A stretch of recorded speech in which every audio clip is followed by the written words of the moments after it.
Let me tell you how fast a neighborhood can switch up on you. One minute they smile at you, wave at your mom, pretend they're good people. And the next minute they're standing in front of the entire community laughing at your family like you're some kind of joke. I remember the day it happened. The HOA held their stupid monthly meeting, and the whole place showed up like it was a festival.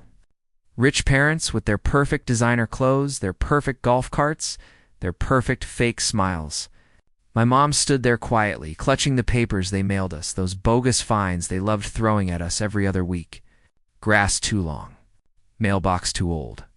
Driveway too out of harmony. Basically, you're not rich like us, so you don't deserve to live here. They went too far. The HOA president, the same dude who used to brag about his $1 million portfolio, grabbed the microphone and said loud enough for the whole neighborhood to hear, "Congratulations to the most problematic house of the month. Let's give a round of applause to our charity case at the end of the street." Kids laughed. Moms whispered. My mom froze. Her eyes dropped to the floor like she was apologizing for existing. Everyone thought I was just standing there embarrassed. But nah, I was calculating. I was memorizing every face in that crowd, every smirk, every laugh, every single person who treated us like we were nothing, because what they didn't know, what they could never imagine, was that I'd spend the next decade turning that humiliation into fuel. I'd work until the people who clapped at my mother ended up paying rent to her son, and 60 days ago, I walked into their perfect little HOA and bought every house they thought we weren't good enough to live next to. They tried to shame my broke family. Now I own their entire neighborhood. Let me tell you how it happened. People think revenge is loud. They think it's about screaming back, fighting back, proving a point right in the moment. But life doesn't work like that. Real revenge? Real revenge is quiet. It's patient. It grows in the dark where nobody's looking. And by the time your enemies realize what's happening, it's already too late. I grew up in a house that was always one payment away from disappearing. My mom worked double shifts just to keep the lights on. My dad left before I learned how to spell his name. We didn't have much, but we respected what we had. We cleaned our yard. We fixed what we could fix. We minded our business. But in our neighborhood, minding your business wasn't enough. See? Our HOA had a special kind of hate for families like mine. Not loud hate. That quiet, polished country club hate. The kind where they smile at you at 9 a.m. and fine you at noon. The kind where they pretend to keep the community beautiful. But really, they just want poor folks gone. Every month we'd get a new letter. Paint your house. Fix the fence. Replace the mailbox. Cut the grass. And every time we struggled to pay a fine, they'd add another one, like they were daring us to fail. My mom never complained. She just whispered, "One day things will be better." I didn't know how. I didn't know when. But I knew one thing for sure. Those people were never going to see us as equals. Not unless something happened so big, so unbelievable, that the entire neighborhood had to shut up and watch. And trust me, they did. Because the same HOA that tried to push us out, the same rich neighbors who treated us like we didn't belong, they had no clue that the boy they mocked would become the man, who'd walk back into their lives holding the deed to everything they owned. This is the story of how my family went from being the broke shame of the neighborhood to owning the neighborhood itself. I was 16 when the HOA decided my family was their new hobby. It started small. The kind of petty nonsense you'd laugh at if it wasn't happening to you. A warning for a non-uniform mailbox. Complaint about visible wear on our driveway. A letter accusing us of bringing down the aesthetics of the community. Aesthetics. That's HOA code for, you don't look rich enough to live here. Every morning before school, I'd hear my mom sigh when she opened the mailbox. My friends heard birds. I heard envelopes that smelled like stress. But the day that changed everything, the day that burned itself into my bloodstream, it didn't start with a letter. It started with laughter. Not just any laughter, that tight fake. Suburban laugh people use when they want to humiliate you without getting their hands dirty. I was walking home from school, cutting across the little community park. Kids were playing. Parents were chatting. And right in the middle of it, 4 HOA board members were standing in a circle holding pictures of our house. They weren't discussing improvements. They weren't trying to help. They were roasting us like we were some neighborhood joke. "Look at this," one of them said. "I swear it gets uglier every month." Another one nodded. "Honestly, I don't know why they don't just move somewhere they can actually afford." A third one added, "It's embarrassing. People like that ruin the neighborhood image." People like that. They meant people like us. People who worked instead of inherited. People who earned instead of bragged. People who mattered, just not to them. I didn't interrupt them. I didn't defend myself. I didn't storm up and start yelling. That's what they expected me to do. That's what they wanted. Scene. A reason to call security. A reason to treat us worse. No, I kept walking. Slow, silent. And while I walked past them, still laughing, still waving around those pictures like trophies, I made a decision that stuck with me for the rest of my life. One day I would come back to this park, not as the broke kid they mocked, not as someone begging for respect, but as the man who could take everything from them with a signature. That moment didn't make me angry. It made me focused. And for the first time, the humiliation wasn't heavy. It was fuel. The messed up thing about humiliation is, it doesn't hit you all at once. It sneaks in. It sits in the back of your mind until something small pushes it forward. For me, that moment happened 2 nights after the park incident. I walked into our kitchen and found my mom sitting at the table with her head in her hands. The light above her flickered, the same old bulb we couldn't replace because every dollar went straight to HOA fines. There were envelopes piled in front of her, all from the same people who laughed at us in that park. She didn't hear me at first. She just whispered to herself, "How long can we keep doing this?" Her voice cracked. My mom never cracked. I stepped closer and saw the newest letter. They fined us again. This time for excessive lawn discoloration. You know what that means? The grass wasn't green enough. In a neighborhood where half the lawns were yellow from winter. But those belonged to rich folks, so nobody cared. My mom looked up at me, trying to force a smile. "That's all right, baby. We'll figure it out." But her eyes were tired in a way I'd never seen before. Not tired from work, tired from disrespect, tired from being treated small, tired from pretending fines didn't hurt when they did. That was the first night I saw my mother defeated. And something changed in me. I wasn't the broke kid anymore. I wasn't the embarrassed son. I wasn't the quiet kid who kept his head down in school hallways because being invisible felt safer in that kitchen. Those stupid envelopes spread across the table like trophies of our struggle. I became someone else. I made a promise, not out loud. Not to her. To myself, I was going to build something. Something big. Big enough that no HOA, no smug neighbor, no $1 million portfolio clown could ever look down on us again. I didn't know how. I didn't know when. But I had one advantage they didn't. I had hunger. They had comfort. And hunger beats comfort every single time. From that night on, everything in my life shifted. I stopped hanging out after school. Stopped wasting time. I studied harder. Worked part-time jobs. Saved every dollar that wasn't needed to keep the lights on. Every insult they threw at us. Every fine. Every whisper behind our backs. It all became fuel. I didn't want revenge in the moment. I wanted revenge that would last forever, and I knew one thing for sure. If I stayed focused long enough, one day the HOA wouldn't be sending us letters. They'd be signing letters for me, because I wasn't planning to escape that neighborhood. I was planning to own it. Everything hit a whole new level the day the HOA tried to publicly clown my family. I'm talking early morning. Sun barely up. And boom, we walk out and see this bright neon violation. Slip slapped dead center on my mom's car windshield, not on the front door. Not in the mailbox. They stuck it right on her car like they wanted the whole neighborhood to see it. My mom froze, grocery bag still in her hands, just staring at that paper like she couldn't believe what she was looking at. The notice said, "Your property is lowering the neighborhood standard.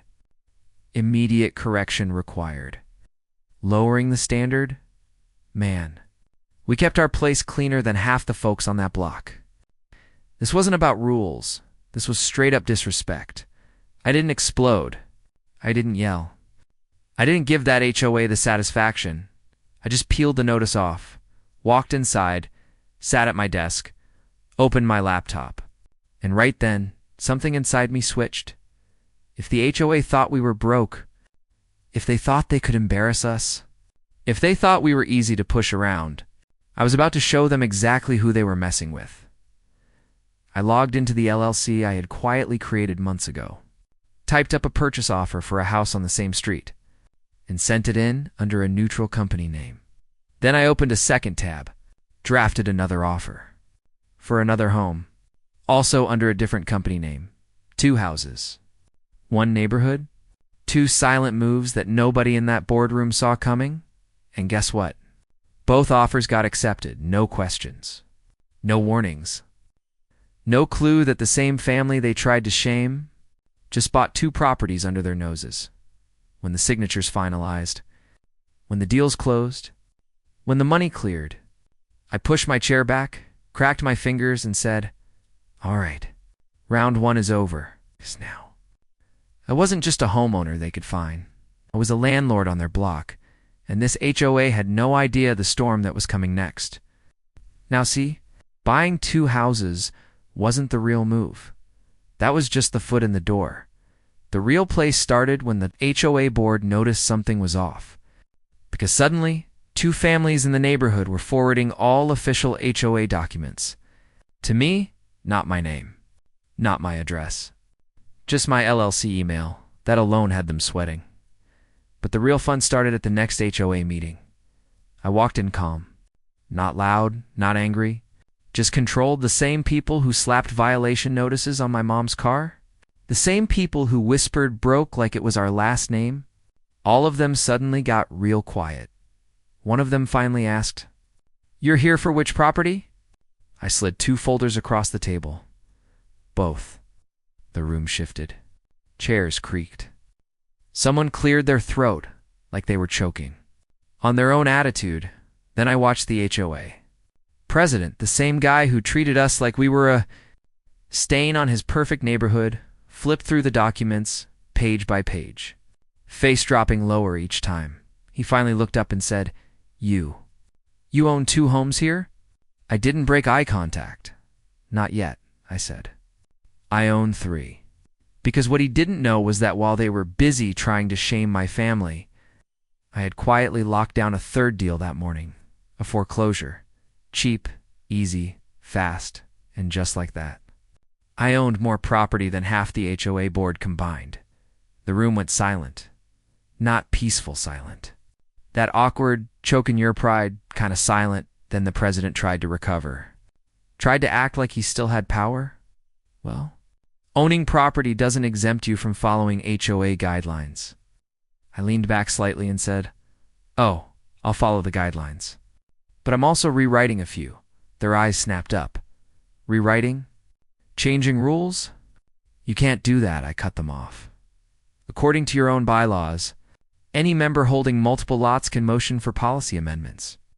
And I hold 3. So yes, I can." The board members looked at each other like they'd just realized the storm they created. The same broke family they mocked now had the power to vote them out, override rules, and flip the entire HOA on its head. And that's when the president's face changed. His confidence cracked. His mouth tightened because he knew the game wasn't in his hands anymore. It was in mine. After that meeting, word spread through the neighborhood fast. People who never even looked at my family before were suddenly waving at me, asking, "How's your day?" Acting like they always loved us, fake energy. But I let them talk, because the real problem wasn't the neighbors. It was the HOA. Its president, the man who made it his full-time hobby to humiliate my family. Now that he knew I owned 3 homes, he started trying extra hard to act professional. Like he hadn't spent years handing out petty violations for things like, "Grass looks too natural. Your mom's car is too old for the aesthetic. Holiday decorations exceed the neighborhood vibe." Bro was basically running a dictatorship with a clipboard, so I hit him where it hurt. His ego, I called for a special meeting, something only multi-lot owners could do. He tried to cancel it. He tried delaying it, but legally. He couldn't stop it. When the day came, the entire board showed up nervous. You could feel the tension in the room, that heavy electric silence people get when they know they're about to lose something. I walked in calm, wearing simple clothes, nothing flashy. Because real power doesn't need noise, the president forced a smile so stiff it looked painful. "Let's begin," he said. I opened my folder and placed a stack of printed emails on the table. "These are violations you sent my family over the last 5 years. Most of them aren't just petty, they're unconstitutional under your own bylaws." His jaw twitched. One board member leaned in and whispered, "Wait, we sent all of these?" I nodded. And here's the fun part. There are 148 violations total, and not one was reported to the State Oversight Office. That makes them unlawful. A woman on the board whispered, "Oh, we're cooked," the president snapped. "You can't accuse us of wrongdoing." I cut him off. "I'm not accusing you. I'm proving it."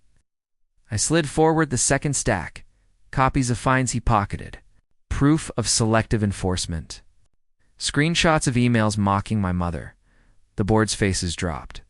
They knew the walls were closing in. He tried to speak, but I raised my hand. "Before you say anything, let me be clear. This isn't revenge for violations. This is accountability for abuse." He froze. "And that's why today I'm submitting a motion to the board to remove you as HOA president, effective immediately." The room erupted. Some gasped. Some covered their mouths. Some just stared straight ahead. Stunned, the president tried to shout over everyone, "You can't remove me.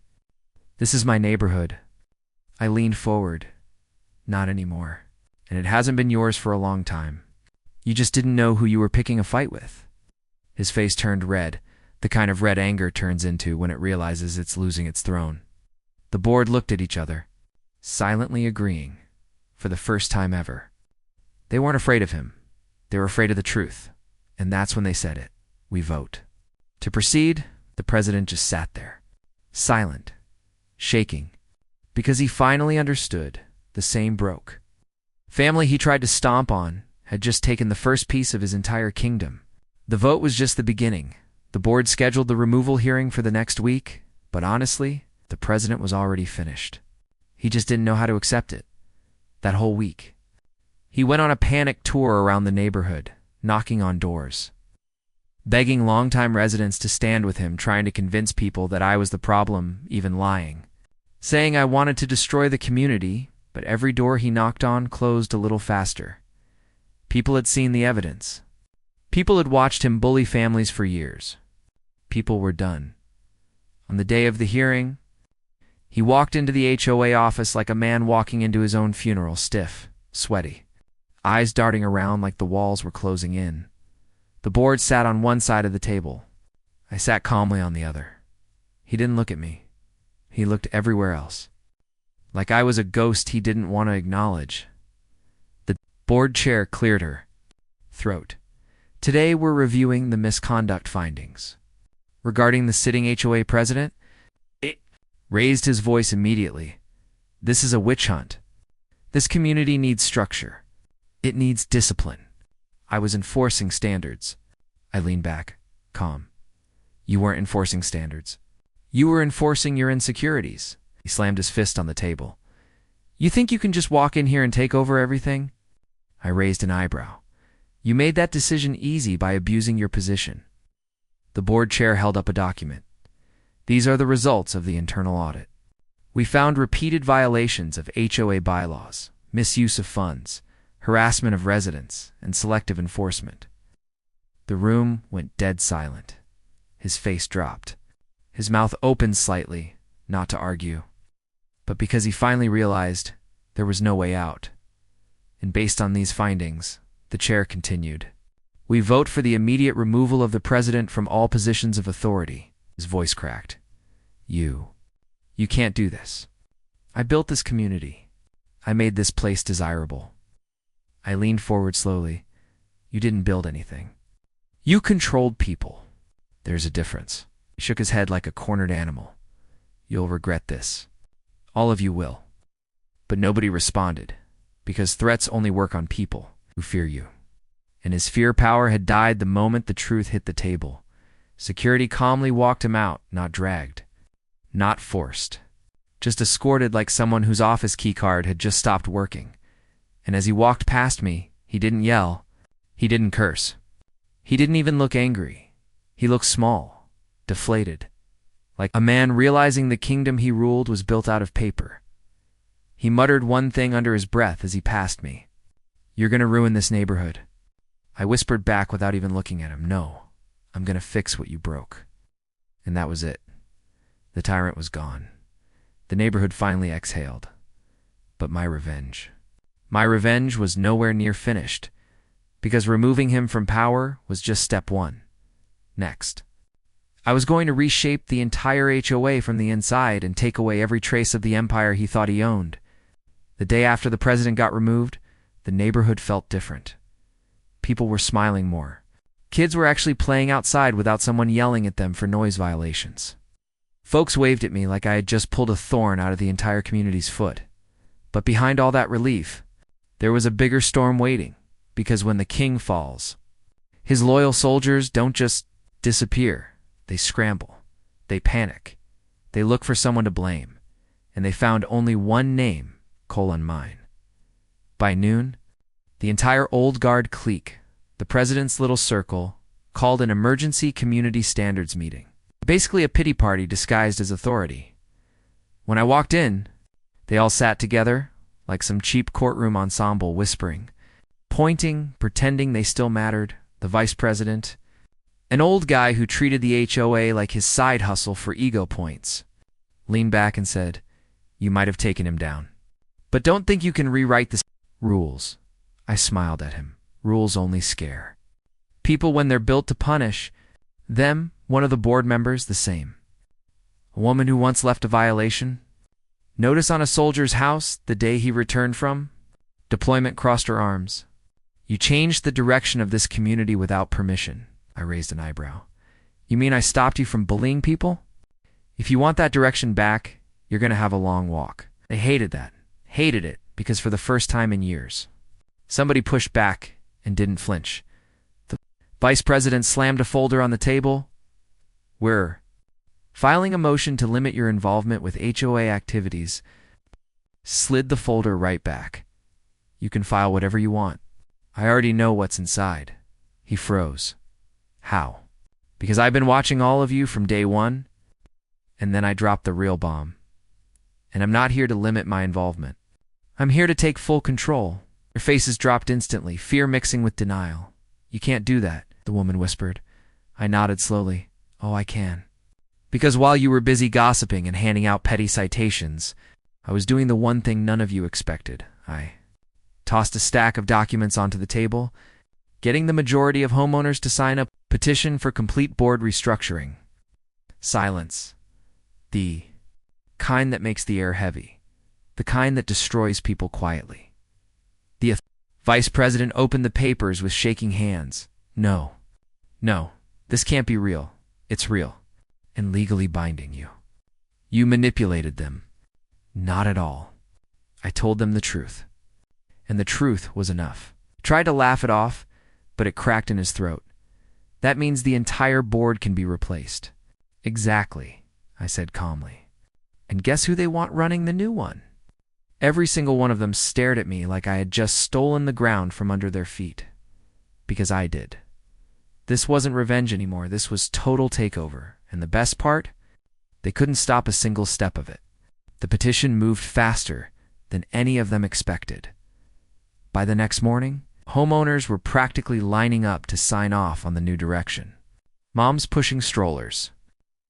Veterans who'd been disrespected for years. Elders who were tired of being nitpicked over mailbox colors. They all had the same message. It's time. The old board tried everything. Email blasts. Group chats filled with dramatic warnings. A last-minute emergency vote that nobody attended because the community was done with their nonsense. By noon, the signatures hit the required number. By evening, the board was legally dissolved. Just like that. The vice president stormed into the community hall during the announcement. "You all can't just replace us like this." A homeowner stood up, a father of 3 who'd been fined 5 times for having his kids' bikes on the porch. "Yes, we can," he said. "For the first time in years, this place actually feels like a neighborhood again, not a prison." People nodded, murmuring in agreement. The board members looked around and realized they had no allies left. Their reign wasn't broken by rage or violence. It was broken by unity, something they never expected. When the meeting ended, the vice president walked up to me. "You're proud of this," he whispered. "All this chaos?" I looked him dead in the eyes. "Chaos? No, this is cleanup." He swallowed hard. "You think you've won?" "I didn't win anything," I said. "The neighborhood did. I'm just the one who turned on the light," stepped back like he'd been slapped, because he finally understood this wasn't personal anymore. This was structural. And then, the moment nobody expected, a woman approached me, someone who had barely spoken during all the drama. Someone quiet, respected, and observant. "We want you to lead the new board," she said softly. I blinked.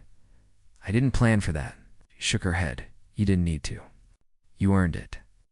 People around her nodded, the kind of nod that carries weight, the kind of nod that says, "We trust you."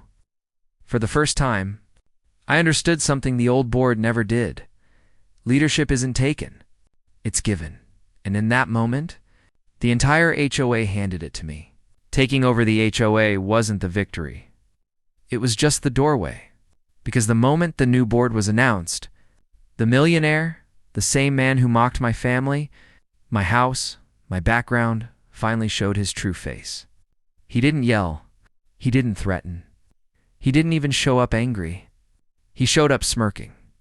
"I heard you've been busy," he said, walking up my driveway like he still owned the place. I stayed calm. "Just fixing what you and your friends broke?" He laughed under his breath. "You think running the HOA makes you powerful? Kid, you're playing checkers?" I shook my head. "That's where you're wrong. I'm playing the game you taught this neighborhood. I'm just better at it." He stepped closer, lowering his sunglasses. "I built this community's value. I raised the standards. I kept the wrong people out." "Yeah," I said quietly. "Then how come everyone here wants you out now?" His jaw twitched. "People don't know what they want. They follow whoever shouts the loudest." "That's funny," I replied. I've barely raised my voice. He didn't like that. Not one bit. He took out a folder, thick, heavy, sealed. "I came to show you what real influence looks like." I opened it. Inside were financial reports, projected losses, threats disguised as warnings, and a proposed amendment to cripple every decision I made as HOA lead. He thought he had me cornered, but what he didn't know was that I had been preparing for this day since the moment he laughed at my cheap house. I handed the folder back. "You're late," I said. He lifted an eyebrow. "What?" "You came here thinking you still have leverage. But all those properties you hide behind, all those investments you brag about, every single one of them depends on this community staying stable." He swallowed, suddenly uneasy. "What are you saying?" I looked him straight in the eyes. "You need this neighborhood more than this neighborhood needs you." His smirk finally cracked. "This place used to follow me." "Not anymore," I said, "because they finally realized something I've known since day one. Your money built houses, but it never built respect." He stepped back. For the first time since I met him, he looked small. Not because he lost power, but because he finally understood he was losing the room. And that's when I delivered the final blow. "You don't like the new direction?" I asked. "Then vote with your feet." His eyes widened. "You wouldn't." "Oh, I already did," I said. "The community voted, and the notice you're getting tomorrow. That's the beginning of your exit." He froze. No threats left. No shield left. No audience left. The king had finally realized his kingdom wasn't his anymore. When I walked back into that HOA courtroom-style meeting the next morning, you could feel the tension cracking in the air. The same snakes who were barking yesterday. Today, they were sitting stiff, quiet, acting like they suddenly found Jesus. I didn't sit at the guest chair this time. Nope. I walked straight to the front, pulled up my own chair, spun it around, and sat like I owned the damn place. The room went silent. The HOA president cleared her throat. We didn't expect you to return." I smiled. "Yeah, I know. Thieves never expect the homeowner to come back with receipts." I dropped the thick folder on the table. The slam echoed like a gunshot. Inside that folder, every shady transaction, every forged signature, every violation they pinned on us that they ignored for their buddies. And on top, the lawyer's letter. A cold, beautifully written threat of a legal beatdown. You could see the blood drain from their faces. The treasurer tried one last Hail Mary. I think there's been a misunderstanding." I leaned forward. "Nah, sweetheart. Misunderstandings don't come with timestamps and screenshots." Then I laid the final trap. "Before we proceed, let me ask something simple. Do you want this to stay in this room? Or do you want this on the front page of every local paper by noon?" Dead silence. People shifted. One board member actually gulped. The HOA president whispered, "What? What do you want?" I chuckled. "That's the wrong question. The real question is, what are you willing to lose?" Her hands shook. This is the moment. The moment every revenge story hits its peak, where the villain finally realizes the hero isn't begging anymore. I stood up slowly and said, "I'm not here to negotiate. I'm here to collect." The whole room froze, and that's when I gave them the list. The real list. The terms of surrender.